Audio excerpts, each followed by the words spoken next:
Welcome back, guys. Happy Pi Day. Some Gamer Chick here with an update on Dragon Age the Veilguard bombs on PlayStation Plus. BioWare can't even give this game away. And honey, we not surprised over here.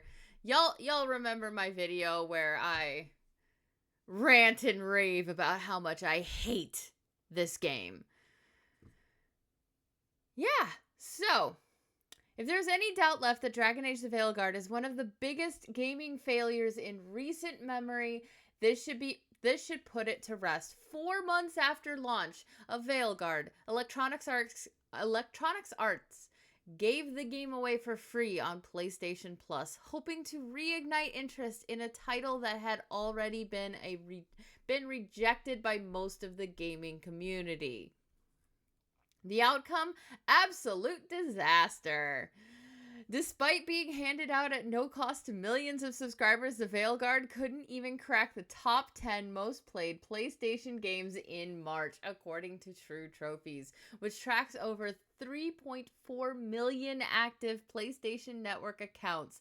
The game barely reached 15th place in player engagement. For context, it was outperformed by the Cowabunga Collection, a retro collection of decades-old Teenage Mutant Ninja Turtles games, a humbling reality for what was supposed to be a major release from one of EA's premier RPG studios.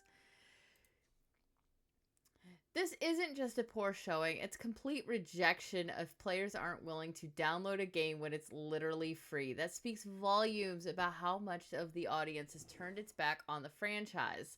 The downward spiral of the Veilguard. From the very start, the Veilguard was on shaky ground, hyped as a major return for the Dragon Age franchise. The game instead became one of the most disappointing releases of 2024. EA reportedly had expectations that it would sell 10 million copies over its lifetime. Yet after 2 months, it had only engaged 1.5 million players, a vague and misleading metric that conveniently avoids saying how many people actually bought the game. In reality, the Veilguard was abandoned almost immediately after launch. The game after lunch. Yeah, basically after lunchtime, everybody's just like, yeah, no. The game's price dropped to $24.99 within 4 months. GameStop slashed its trade-in value to a measly $22 shortly after release, and reports surfaced that tens of thousands of copies were returned, a rare fate for a major AAA release. Players weren't just uninterested, they were actively rejecting the game, blaming the wrong things. Rather than admitting that poor gameplay, weak storytelling, and a forced ideological blah. Words are hard. Shift turned longtime fans away. EA tried to spin the failure by suggesting that the Veilguard flopped because it wasn't a live service game. Honestly, I hate the idea of live service games. I kind of play one in the Pokemon TCG Pocket, but this whole always bringing out new stuff, always bringing out, I actively kind of detest this right now. As you can see, I haven't even really touched the game since that video where I actually opened the game and played it for a bit. And I have over 2,000, almost 3,000 hours in this game, and I haven't touched it. I haven't gotten fucking businesses and hobbies because it's just a get to work refresh that they're charging you money for. Like, you go here, it's $40 for what is essentially a get-to-work refresh, and they're charging you money for it. And this is the same company that gave us this piece of shit. That excuse falls apart instantly when you look at the border gaming landscape. Baldur's Gate 3, a purely narrative-driven RPG, dominated the industry and won Game of the Year. Elden Ring, another game with no live service elements, became a massive commercial success. Gamers are still hungry for deep, well-crafted, single-player experiences. They just don't want rushed, soulless cash grabs loaded with modern ideological messaging.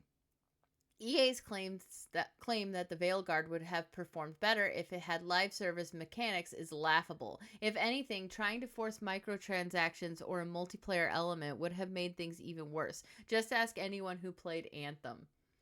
BioWare's future looks grim. At this point, it's hard to imagine the Veilguard making any kind of comeback. If PlayStation Plus can't even salvage interest, there's no roadmap or content update that will. BioWare is barely hanging on as it is, with the studio downsized to fewer than 100 employees following multiple waves of restructuring. Meanwhile, lead developers have quietly exited, including Veilguard's own director, Corinne Bush, who left the studio just weeks after launch. For years, Dragon Age was one of the most respected RPG franchises in gaming. Now EA can't even give it away for free. That's the harshest verdict a game can receive. If there's any lesson to be learned from this failure, it's that players will not tolerate a franchise being completely rewritten to fit modern trends. The Veilguard abandoned everything that made Dragon Age great, and now BioWare is paying the price even on PlayStation Plus. It's time for EA to accept reality. Dragon Age deserves better than this, and at this point, it may be better to leave the series alone than continue down this path. Are you surprised that Dragon Age: The Veilguard bombed on PlayStation Plus? Sound off in the comments and let us know. Yeah, same for my video. Like, sound off in the comments. But like, I took a quick peek at the Steam concurrent viewers, and it peaked in March with 2,085 concurrent players at one point, and it's dropped down to 1,079. So 1,000 players have just dropped off, and it started the end of February with 1,600, and now it's almost below 1,000. Let's see if we can find like a concurrent players on PlayStation. Current players.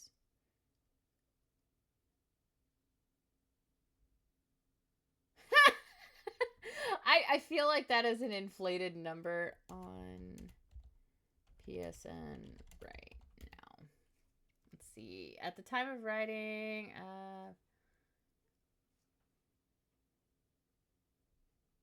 let's check this. No, this is Steam.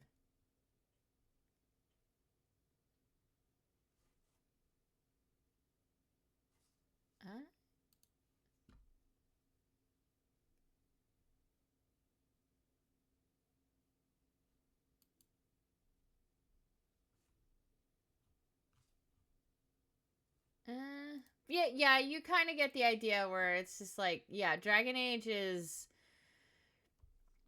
yearly achievement activity for 2024, it was up because people were playing it, but 2025, it just went down hard. I'm not getting a premium subscription. Played Dragon Age: The Veilguard, active in Dragon Age: The Veilguard, perfected Dragon Age: The Veilguard. Like, played, sure. Active, not very good. Perfected, it's not bad. 12%.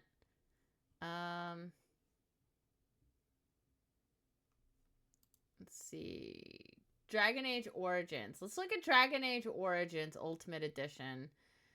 It's not very active. Played.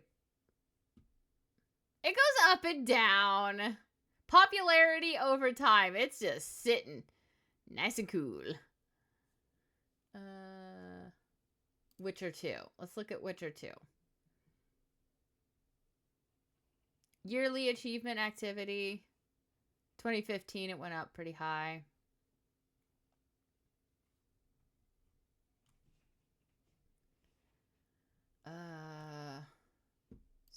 Okay, let's look for Monster Hunter Wilds. Because that just came out, and I know a bunch of people were sitting there going, oh my god. I mean, we've been looking at the Steams.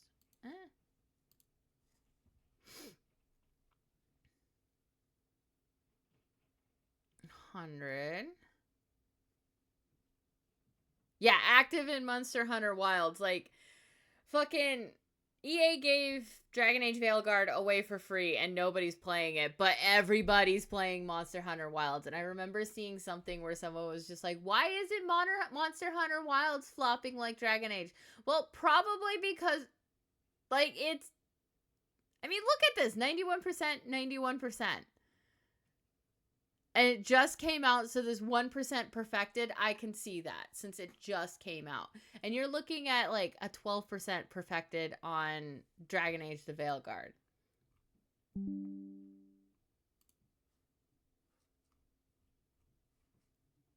Or 8%, excuse me, 8%, with only 43 actually playing out of an 86. And then you go here and it's 91%, 91%. So people are still playing that game because it was well made. I haven't played it myself, but my buddy Shin has been playing it a lot and he seems very happy.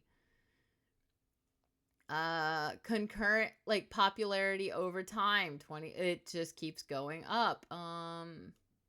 Concurrent players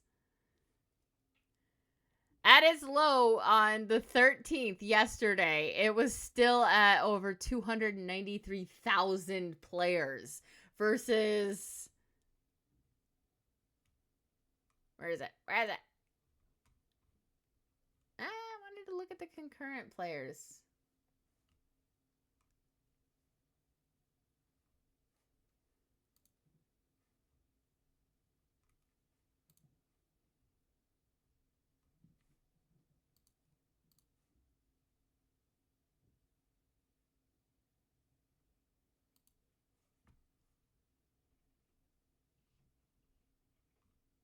I want to look at the concurrent players. Where is the concurrent players? Why is it not letting me see the concurrent players? Damn it.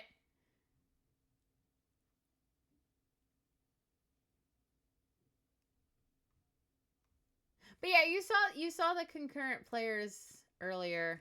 Apparently it's not going to let me see it. But yeah, they were at like 1,000 and this one's at almost 300% more. But yeah, like Monster Hunter Wilds,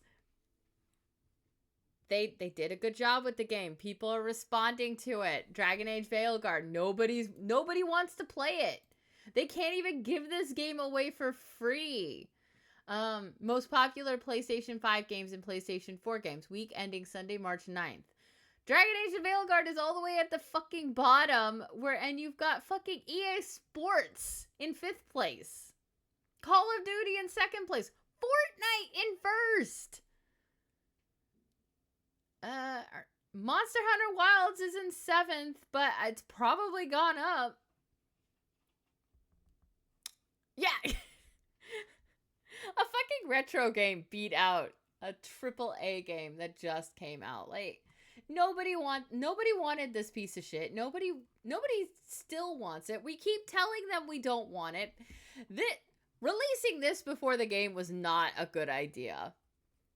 And you know what? I am loving this downfall. Y'all came in, y'all ruined my favorite fucking game, and you are reaping the consequences of that. Y'all suck. And I'm waiting for Sims to start crashing in the same fucking way because y'all fucked this game up so bad. I mean, you go in and it's automatically going, buy something, buy something, buy something. Do I even have anything in my wish list? Yeah, I don't even have anything in my wish list on the EA thing. But like, you go into my Steam thing. Yes, I was looking at that because it's all on fucking sale right now. But you look in here, I've got tons of things in my wish list. And I might nab something today. I don't know, because it's all like on sale. But yeah, it's like nobody fucking wants it. And they're just trying to give it away for free. And nobody wants it. EA, you're failing. You keep trying to make everything live service. You made fucking The Sims live service, and I can't stand it anymore. And the game is so full of bugs. It's shallow and useless. But you know what? Do what you want. And yeah, you're reaping the consequences. You can't even give this shit away for free. And I will catch you guys in the next one. If you haven't checked it out already, check out my book. I'll leave a link in the description below. And have a wonderful day. And don't forget to eat pie for this lovely pie day. Bye-bye.